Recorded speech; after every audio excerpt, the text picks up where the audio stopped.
tadi sudah datang dan sudah menunggu juga sebagian yang lain. Jadi perkenalkan nih sampingnya Ibu Nani, mamanya ibunda dari Mas Fajar Umbara. Ya, ini Ibu yang sudah usia sudah senja 78 tahun, tapi Ibu masih sehat. Pertama-tama saya mau sedikit cerita mengenai perkembangan dari case-nya Mas Fajar Umbara. Beberapa minggu yang lalu saya sudah melakukan komunikasi dengan pihak pelapor, dalam hal ini pihaknya Ibu Yuyun. Puji Tuhan kami waktu itu bisa bertemu. Usaha saya sebelum Lebaran sampai yang kemarin setelah Lebaran kami ketemu di daerah Sudirman. Dalam isi pertemuan itu kami menyampaikan ya niat baik kita dari awal, bila mana dalam pertemuan itu kita yang paling pertama itu apakah masih punya pintu maaf dari Ibu Yuyun terhadap klien kita Mas Fajar. Setelah kita komunikasi panjang lebar dengan si PH-nya, kebetulan Ibu Yuyun waktu itu ada di situ, tapi Ibu Yuyun tidak datang duduk semeja dengan kita. Jadi kita tuh kayak begitu kita sampaikan ke PH-nya, terus PH-nya langsung sampaikan ke Ibu Yuyun. Dalam pertemuan itu kita ngobrol cair, santai, tapi sangat disayangkan usaha kita yang sudah sebelum Lebaran komunikasi intens terus dengan PH-nya, tapi hasilnya deadlock. Ibu Yuyun tetap pada pendiriannya, tetap melihat proses terhadap Mas Fajar sampai mungkin ke persidangan. Jadi dia tidak ada lagi pintu maafnya terhadap Mas Fajar. Nah, itulah saya tujuannya untuk menyampaikan ke teman-teman bahwa Ibu Yuyun sudah tidak lagi punya pintu maafnya terhadap Mas Fajar. Ya, makanya saya sudah sampaikan ke Mas Fajar beberapa hari yang lalu juga. Saya datang ke Polres Tangsel, saya bilang, Mas, usaha yang kita lakukan selama ini dalam arti untuk memfasilitasi pertemuan dengan pihak Ibu Yuyun, kami sudah lakukan semaksimal mungkin, tetapi hasilnya Ibu Yuyun tetap pada pendiriannya. Dia tidak membuka pintu maaf untuk Mas Fajar. Ya. Setelah itu saya sampaikan ke mamanya Mas Fajar, Bunda Nani. Beliau juga menerima karena itu merupakan haknya Ibu Yuyun. Ya. Tetapi agak disayangkan kami membaca, menonton beberapa berita yang istrinya itu sebenarnya sangat memfitnah. Salah satu contoh dalam video yang kami buka, rekamannya itu menuduh kalau Mas Fajar itu psikopat. Itu tuduhan yang tidak main-main. Ya, itu tuduhan yang sangat serius. Karena pertama, kenapa dia sampai menuduhkan Mas Fajar itu mengalami psikopat? Apakah dia mempunyai bukti rekaman medik dari dokter? Saya rasa dia tidak mempunyai itu. Makanya kemarin saya sudah konsultasi juga di Polda Metro Jaya. Tetapi sekarang kan kalau yang namanya berkaitan dengan Undang-Undang UTI itu tidak bisa lagi diwakili aturan Pak Kapolri yang baru. Ya. Jadi harus pihak korban yang datang melapor. Nah, kendalanya kita di situ.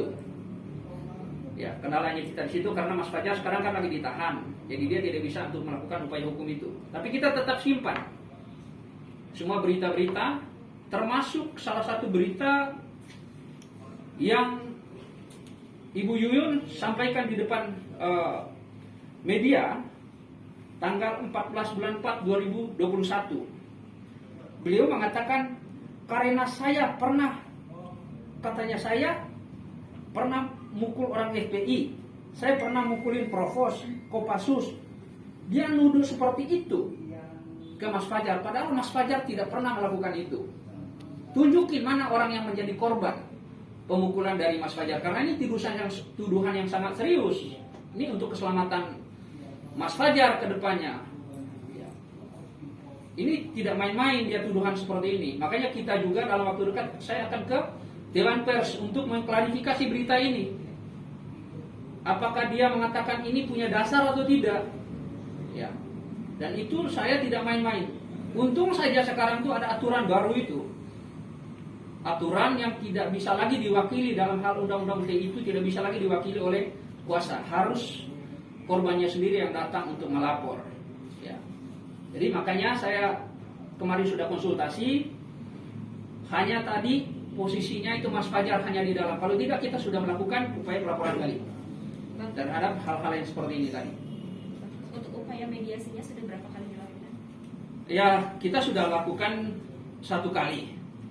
Tetapi rasanya tidak mungkin untuk kedua kali lagi. Karena kan waktunya kita juga kan berjalan terus. Kecuali Mas Fajar sendiri itu tidak lagi ditahan. Nah, proses penahanan ini kan hari demi hari itu kan dihitung. Kalau sudah dilimpahkan, sudah P19, apalagi sampai P21 udah tahap 2, ya buat apa lagi damai. Ya, makanya kita, Mas Fajar juga udah kekeh, sudah, dia tidak mau lagi untuk memfasilitasi untuk mempertemukan dengan Ibu Yuyun. Ya, kecuali kalau Ibu Yuyun sendiri yang mau untuk berdamai. Dan kita masih punya bukti-bukti yang lain berkaitan dengan statementnya dia. Ya, dan itu yang kita akan bongkar selanjutnya. Ini semua Mas Fajar sudah kasih semua, dia punya kronologisnya, dia punya chattingan apa segala macam. Nah, termasuk mamanya Fajar juga mengetahui juga untuk hal-hal seperti itu. Ya. Mungkin ada yang disampaikan oleh Nani sendiri untuk coba Mama sampaikan ke teman-teman untuk menarik klarifikasi berkaitan dengan yang tuduhan tentang Mas Fajar itu psikopat. Iya. Yang saya dengar Fajar bicara di Yuyun, Iya. Yuyun bicara di TV. Iya. Ya, Fajar itu ngakunya sutradara, tapi dia bukan sutradara. Padahal Fajar sudah menyelesaikan 3 film, dia bukan sutradara. Jadi satu itu anak saya juga dengar semua. Ya. Kok begitu sih? Ya udah, itu karena dia itu sih. Ngomongnya ngawur karena nggak pernah tahu kita. Iya, berkaitan dengan pernikahan, Mama waktu nikahnya datang atau tidak? Oh, saya tidak tahu pernikahan mereka berdua karena tidak minta izin ke saya. Padahal saya bagi dari bapaknya dan saya satu-satunya orang tua. Harusnya dia minta izin ke saya kalau mau nikahin Yuyun dengan Fajar. Tapi saya nggak tahu. Saya tahu udah jadi itu ibunya Yuyun yang masak. Udah jadi, dia datang ke rumah udah jadi. Wah, gimana, saya sudah suka sama Yuyun itu karena dia punya perilaku kurang baik untuk jadi istri. Jadi saya menikahkan anak saya yang jadi istri yang baik, bukan untuk istri sembarangan lain. Tidak baik seperti apa? Dia punya anak dengan orang tidak nikah.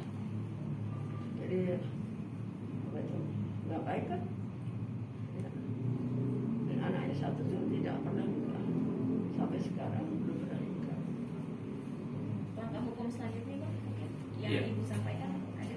Ya, langkah hukum itu tadi karena sekarang kan kita hanya berpatokan terhadap bukti yang ada. Kita ada konsultasi juga kemarin ke Polda Metro Jaya. Ya itu tadi, bukti kita ada.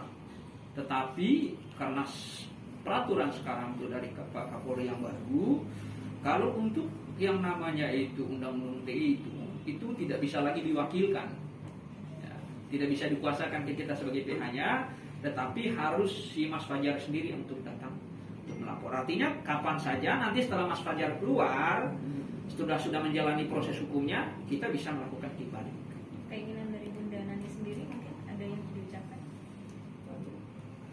Keinginan dari ibu terhadap kasus ini? Ini saya hanya mengatakan bahwa apa yang dikatakan itu nol, tidak ada sama.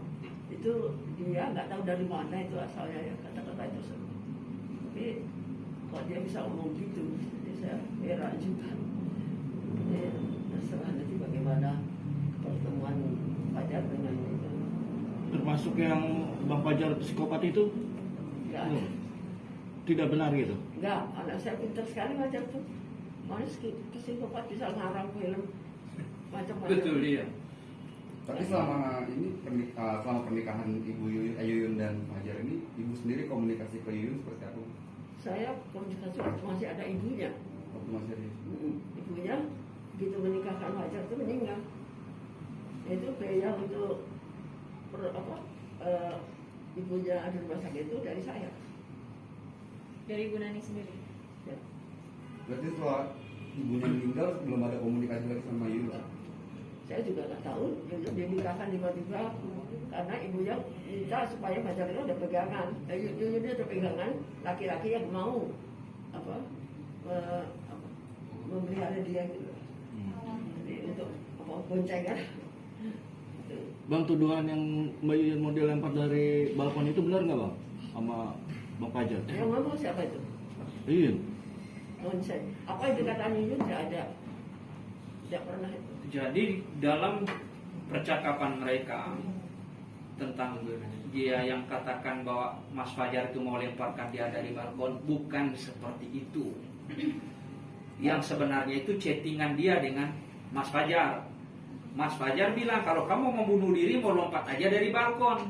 Itu chattingan mereka, bukan Mas Fajar yang dorong dia atau melakukan percobaan untuk melakukan bunuh diri terhadap dia, bukan. Jadi ada chattingannya itu di situ. Ini chattingnya ada itu. Balkon di mana ya? Kita di rumah nggak ada balkon. Balkon di apartemen toh. Jadi bukan Mas Fajar mendorong atau apa, tidak. Dia ngamuk-ngamuk, mereka beribut di percakapan. Mas Fajar mengatakan kalau kamu pengen bunuh diri lompat aja dari balkon. Akhirnya dijawablah, kamu aja lah yang lompat. Gitu. Jadi tidak ada itu. Ini ada percakapannya. Untuk pemukulan terhadap Anaknya anaknya yang tangannya pada memar Bang. memar-memar. Untuk memar itu saya bilang tadi, kalau dari versinya Mas Fajar, itu kan anak itu sebelum mereka itu beberapa hari setelah mereka berantem itu ada anak itu datang urut, tangannya itu memang udah ada kesleo sebelumnya. Tiba mereka berantem itu, mungkin jambak-jambakan atau anak ini mungkin melakukan pemukulan juga balasan karena ini kan sudah remaja toh, dia sudah besar, mungkin dia mau bunuh Fajar juga atau apa, intinya tangannya tadi yang kesleo itu kesentuh lagi. Nah, itu versinya dari Mas Fajar. Ya, nanti kita lihat di persidangannya, kita di sana udah bisa untuk lebih terbuka toh. Ya, tekniknya itu yang saya tahu dari Mas Fajar. Kalau katakan dia bilang saya tidak ada melakukan pemukulan di tangan itu. Kalau saya mukul mah kenapa saya harus cari jari kelingking? Saya cari aja di mukanya. Kenapa mesti saya harus ke jari kelingking? Masa saya pukulnya ke jari kelingking? Nah, logika juga sih. Ada bukti yang sudah Mas Fajar sertakan mungkin? Ada di kita sebagian, kita udah screenshot semua mengenai percakapan mereka. Nantilah di persidangan nanti teman-teman juga akan hadir kok di sana. Mas Fajar kok sekarang udah tidak mau ini lagi. Artinya dia udah di kelas, karena dia menjalankan proses ini pengen cepat selesai. Habis itu mungkin baru kita ambil langkah hukum selanjutnya.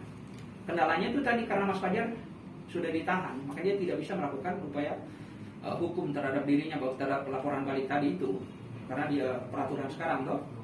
Nah, Yang mungkin ada kabar berbeda juga nih Bang, kalau Mas Fajar itu mengeluarkan uang itu mungkin seperti apa Bang? sampai hari ini saya belum mendengar itu dari Mas Fajar.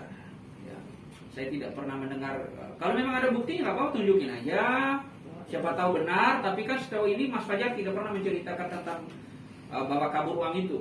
Tetapi yang Mas Fajar katakan, uang mereka lakukan pinjaman untuk pembuatan film itu ada. Itu yang bareng-bareng. Tapi kalau mengenai itu yang bawa kabur uang apa segala macam itu, tunjukin aja buktinya. Bawa kabur uangnya siapa, berapa jumlahnya, di mana dia kaburnya uang itu. Nah, Datang aja kan, kalau seandainya ada orang itu yang merasa dikorbankan, kita fasilitasi untuk ketemu dengan Mas Fajar kok. Intinya uangnya uang apa, benar dibawa kabur atau tidak. Karena Mas Fajar tidak pernah menceritakan itu kayak kita.